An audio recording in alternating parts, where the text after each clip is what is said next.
शिक्षक अभ्यर्थियों और नियोजित शिक्षकों के साथ भी अन्याय नहीं होना चाहिए। हम ये सरकार से मांग करते हैं कि उनके साथ आप न्याय कीजिए।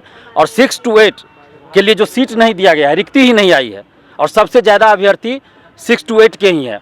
सीटेट जो पास किए हैं वो 6 to 8 तक ही भर सकते हैं, 1 to 5 या 6 to 8। 11 12 के लिए नहीं भर सकते, 9 10 के लिए फॉर्म ही नहीं भर सकते। आपकी फिटनेस का राज क्या है? एशवेल रस, ये एक ही बोतल में है। Stress, weakness, acidity, obesity, hair fall, skin की हर परेशानियों का एक ही हल। एशवेल लाइफ, डायबिटीज फ्री लाइफ।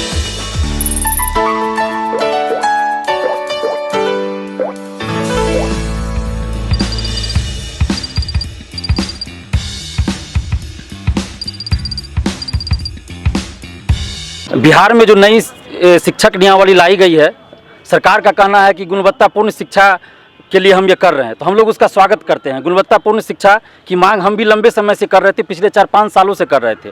लेकिन शिक्षक अभ्यर्थियों और नियोजित शिक्षकों के साथ भी अन्याय नहीं होना चाहिए। हम ये सरकार से मांग करते हैं कि उनके साथ आप न्याय कीजिए।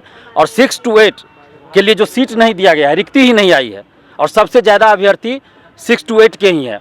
सीटेट जो पास किए हैं वो 6 to 8 तक ही भर सकते हैं, 1 to 5 या 6 to 8। 11 12 के लिए नहीं भर सकते, 9 10 के लिए फॉर्म ही नहीं भर सकते।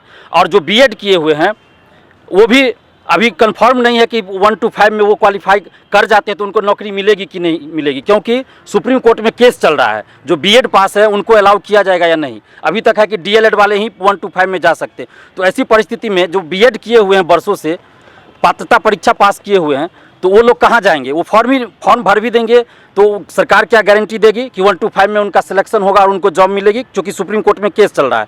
तो 6 to 8 का जितना भी सीट खाली है, सरकार से हम ये मांग कर रहे हैं कि सबसे पहले आप 6 to 8 की जितनी रिक्तियां हैं उन सब पे वैकेंसी निकालिए, क्योंकि सबसे ज़्यादा अभ्यर्थी इसी में है।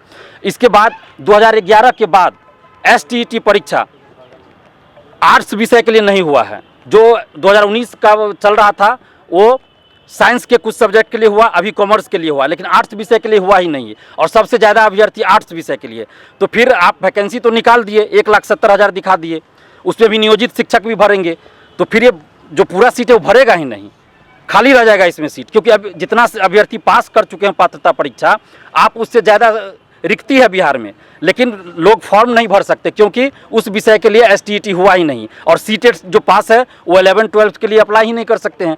तो ऐसी परिस्थिति में सरकार को ये सोचना चाहिए कि क्या रास्ता निकाला जाए कि अभ्यर्थी फॉर्म भर सके। और इसके अलावा जो अपियरिंग वाली बात है, बहुत सारे स्टूडेंट्स का कहना है कि वो पात्रता परीक्षा पास कर चुके हैं, सीटेट पास कर चुके हैं, उनका बीएड का रिजल्ट आने वाला है, किन्हीं का जुलाई में, किन्हीं का जून में, तो उनको भी मौका दिया जाए, अपियरिंग में फॉर्म भरने के लिए मौका दिया जाए।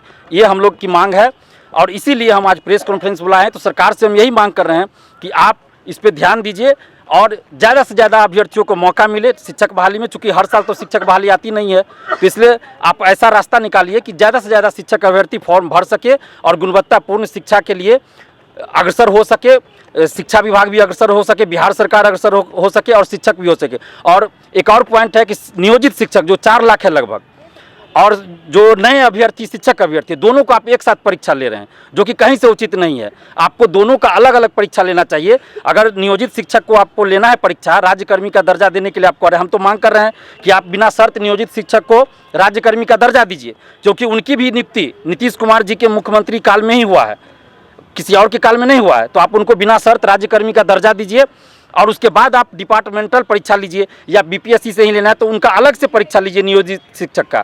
आप फ्रेश जो ले रहे हैं, जो नए अभ्यर्थी है शिक्षक अभ्यर्थी, उनके साथ उनको मत मिलाइए, अलग अलग एग्जाम लीजिए। ये हमारी मांग है, पारदर्शिता रहे, जिसका तो चर्चा BPSC के चेयरमैन अतुल प्रसाद जी ने कहा ही है कि पारदर्शिता रहेगी। तो उसके लिए हम धन्यवाद देते हैं BPSC के चेयरमैन साहब को कि उन्होंने इस बात को रखा है कि हम पारदर्शिता लाएंगे और धांधली सेटिंग नहीं होगी, पेपर लीक नहीं होगी।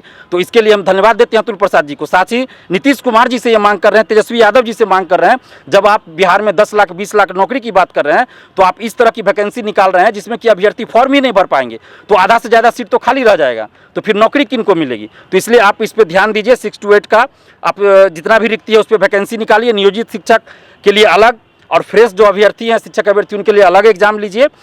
यही हमारी मांग है।